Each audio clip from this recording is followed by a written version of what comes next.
This episode is going to start with a question. Should you consider writing a horror movie? After all, this is an $8.5 billion genre. And it's one of those niches where there's a tremendous demand, not for IP-based properties, not for reboots and remakes, but for new, even experimental material. Well, today we're going to be looking at Zach Cregger's new horror film, Weapons. We're going to be breaking down the structure and the way that the film was built, and we're going to be using it to answer that question for you. Should you be writing a horror movie? I'm Jacob Krueger, and this is the Write Your Screenplay Podcast. So if you've seen the trailer for Weapons, you already know the premise. At 2:17 a.m., 17 children left their homes and disappeared into the darkness. An entire classroom full of children, leaving only one little boy from the entire class. And nobody knows where they went. So here, big chunk of candy for you, a mystery and a promise that we're going to see some dark stuff, not only because of the disappearance of the children, but because of the title, Weapons. Here's a little secret. Underneath every horror movie is a drama. So let's talk about Weapons, but let's talk about it as a drama. Imagine for a moment that you didn't know the premise. There was no creepy little girl's voiceover telling you about the disappearance of all these children. Look what we actually have here under the surface. We have a traumatized teacher dealing with something horrible that happened in her past. Justine, played by Julia Garner, right? All she wants is to help a troubled little kid. She wants to talk to him. But she's an addict. She's escaping into alcohol, and who could blame her based on the experiences she's had and the way that the town has turned on her? This woman who just loves her students and wants to help them. This woman who's being blamed for something she had nothing to do with. But of course, this is not her first time struggling with alcohol. In fact, she lost her previous job for the same reason. And now we're watching her with really beautiful intentions repeat the same patterns of making really bad decisions as she tries to help a student that she's not supposed to be talking to. We've got her beleaguered principal, Marcus, played by Benedict Wong. And he's a good principal. And he cares about Justine. And he needs her to stop. He needs her to resign. And he is trying to deal with her with the utmost of kindness because he knows her intentions are purely good.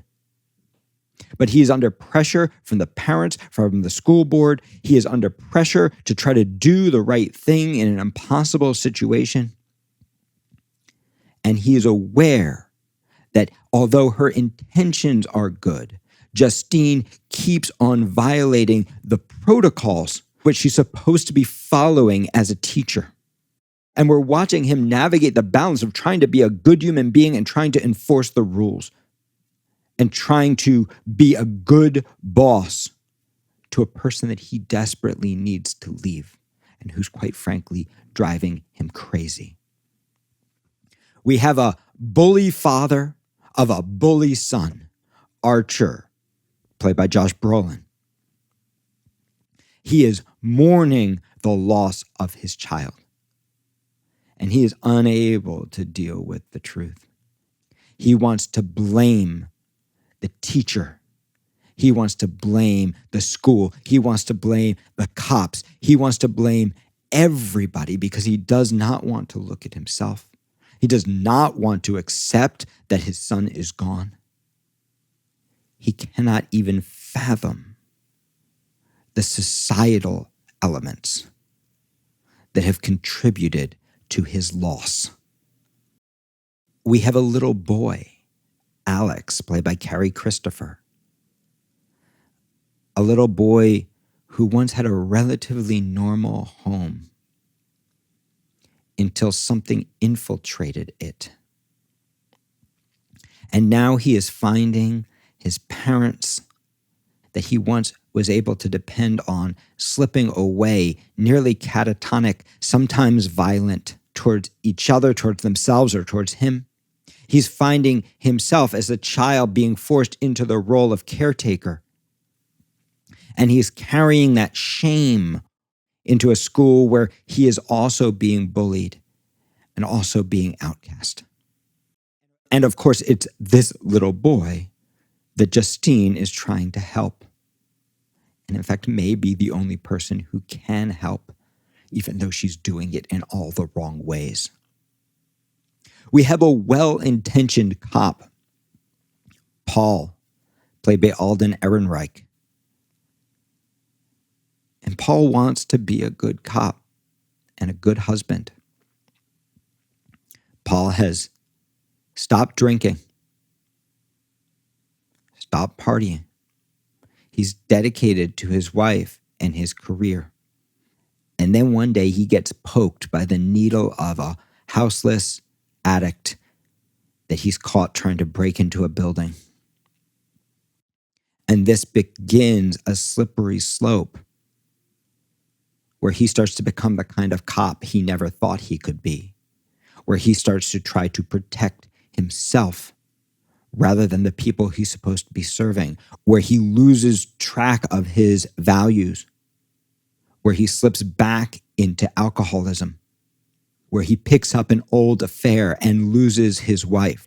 All of this growing from this one moment that shifts this good man into something that he could not even recognize.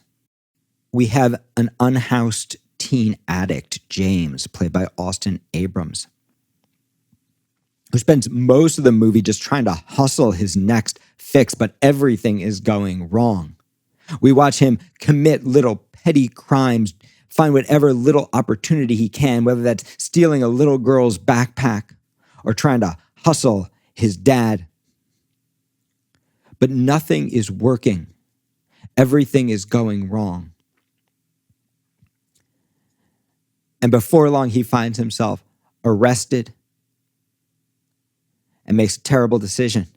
He lies to the cop about not having any needles in his pocket. And the next thing you know, he has been decked by Paul. Now, maybe it's a stroke of luck because Paul realizes he is screwed.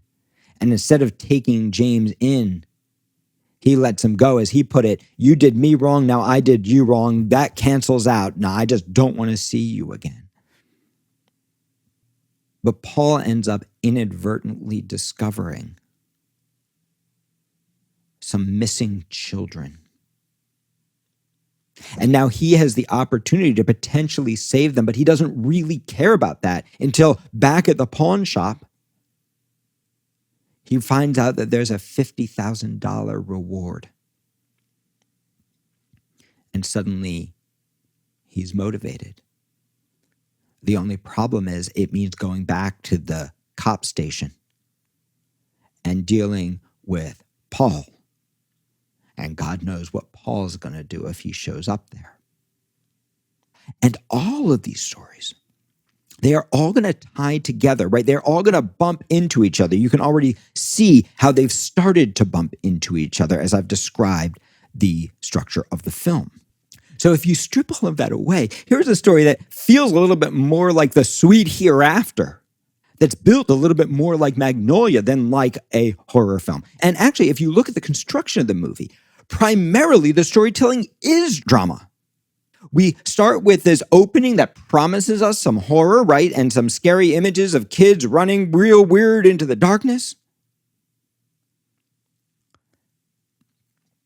And then we start picking up these dramatic threads of these really complicated characters. Those threads, until we get really deep into the movie, are barely supernatural or horror-based at all. They are grounded drama, and at the end of each thread is where we get a little supernatural twist that reminds us that we're in a horror movie. But if you look at the construction of weapons, it's a drama with some horror dropped in until everything explodes at the end. Now let's talk for a moment about what else this allowed Zach Cregger to get away with. So there's another thread, which is that dreams and reality are kind of mixed. And in one of those, is it real, is it not real dream sequences, we see an image of the house into which the children have disappeared. And floating above that house is a giant AR-15 with the number 217 on it. This is literally a floating symbol in a big Hollywood movie. And it's a symbol that even the writer has said, I don't totally understand this. But what we do know about the symbol, or at least what the symbol evokes in us, is the idea of school shootings. Now, there's a lot of debate on the internet about what exactly that is saying about school shootings and how it ties in. But the most interesting theory that I've found is that 217 actually refers to an assault weapons ban, H.R. 1808, that was passed in the House in 2022 with exactly 217 votes. And this would have banned assault weapons, but it did not pass the Senate.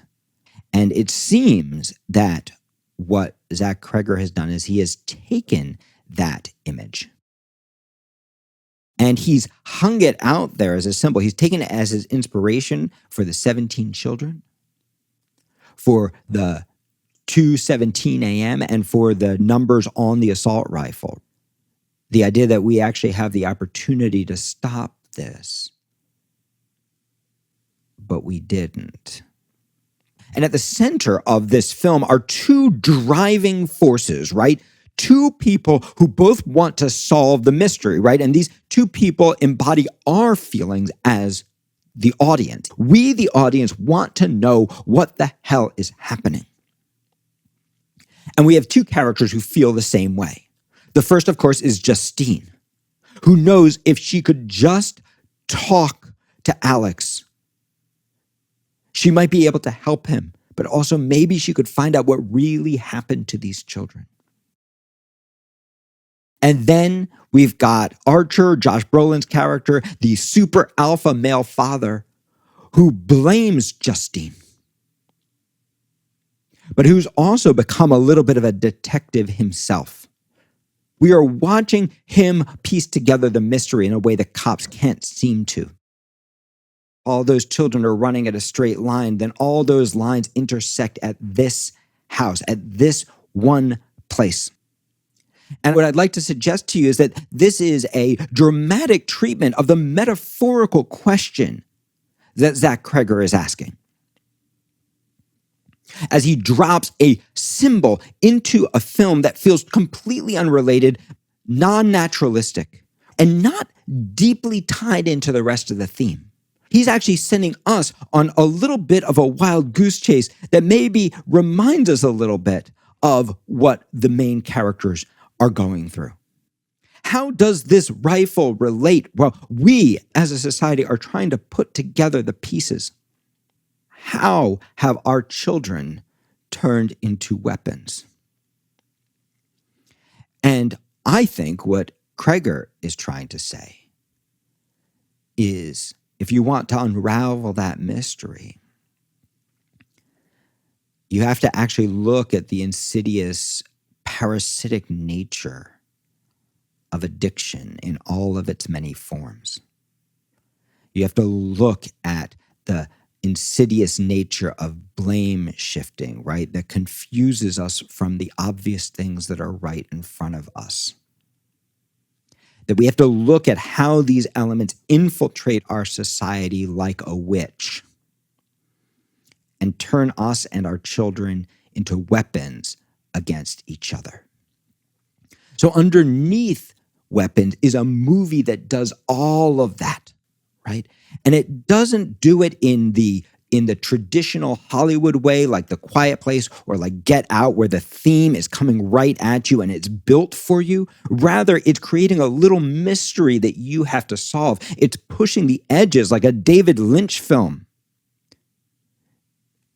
In fact, Zach Cregger has even said he doesn't totally understand what the AR-15 means. Because for him, this is not just a movie about how children become weapons. This is not just a movie about the dehumanization of our children and ourselves. For him, this is an autobiography. This is a story about his childhood with addict parents and his own struggles with addiction. Zach Cregger has talked about how the world of Alex's home is a metaphorical representation of his own childhood home. A home where parents slipped away into catatonia, became different people. A world in which he, as a child, needed to become their caretakers. And a world in which he needed to break that cycle of addiction so he did not repeat the same mistakes himself. How does Zach Cregger get away with telling a Magnolia-style drama about his history of addiction and an allegorical, metaphorical mystery about how all that relates, the insidious nature of addiction and the insidious nature of blame shifting, how we dehumanize ourselves and each other as a community, and how that leads to these societal ills that we cannot seem to solve, even though the answers are so clear. How does he get away with all that? He adds a scary clown, some terrifying demonic witch stuff. He gives us the candy of some horror sequences and genre moments that these audiences crave. And in the process, he gives himself a vehicle in which to deliver a drama that, without those elements, would need to be done on a micro indie budget. So should you write a horror movie? What I'd actually like to suggest to you is that you should write a drama. Layer on top of it whatever genre element you love. Because underneath a great action movie, you know what's there? A drama. Underneath a great romantic comedy, you know what's there? A drama. Underneath a great horror movie, you know what's there? Underneath every kind of genre, there is always a drama over which those genre elements are layered. If you're early in your career and you're still building your craft as an artist, you're still finding your voice, you are going to write the incredible disruptive script by leaning into the genres you already know and love, by writing the movies that you want to see on screen, by pushing your own limits and your own voice, rather than trying to conform to what Hollywood is doing right now. And by the way, there is still a market for drama. We have seen countless films over the last couple years find their audiences at major film festivals, get snatched up by producers, get distribution, get nominated for Academy Awards. Even one of our own students just recently sold a drama based on real experiences of his life that's become one of the hottest scripts in Hollywood. He's one of Stephen Bagatorian's students, and we'll be telling you more about him as soon as this is all official. But he is this far from a green light with major stars on a character-driven drama based on his own life. And that was the script that broke him into the industry. So if your genre is drama, write a drama. But if you are a mid-career writer, you found your voice, you have your craft, you're looking for the thing that's going to level you up and get something made that's not based on IP. If you are tired of doing that work for hire, rewrite work, then maybe you should think about writing a horror movie. Because horror is one of the few containers right now where not just at the indie level, but at the studio level, artists are being allowed to push the edges, to tell really powerful stories because that little spoonful of sugar makes the medicine go down. So how do you start? Well, maybe you start here. We're very excited to be offering a genre and horror workshop with our genre master, Jonathan Redding.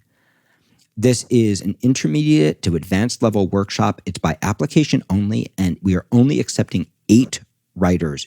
You're going to meet twice a month, and you're really going to learn how to master the delivery of these genre elements, how to find the drama underneath your horror movie, your slasher flick, your psychological horror, your body horror, or even in related genres like thriller, noir, espionage. You're going to be learning how to build the kind of genre element that producers are looking for, how to contain your genre to make it small enough that producers can feel dollar signs, and how to tell these powerful character-driven stories under the mentorship of one of the best in the business. You'll be meeting with 8 writers and Jonathan twice a month, sharing work, getting feedback, developing your projects on an ongoing basis, and you can do it all online from anywhere in the world. If you'd like to apply, you can find information about that on our website, writeyourscreenplay.com/horror. And we are only taking 8 writers, and it's rolling admission. So if you want to apply, you want to do that now. I hope that you are enjoying this podcast and that you're getting a lot out of it. If you have and you have not done so yet, please write us a review and then come join our community. We do a free class every single Thursday night where you can get to know hundreds of writers from all over the world and learn live online from me and the top faculty members at Jacob Krueger Studio.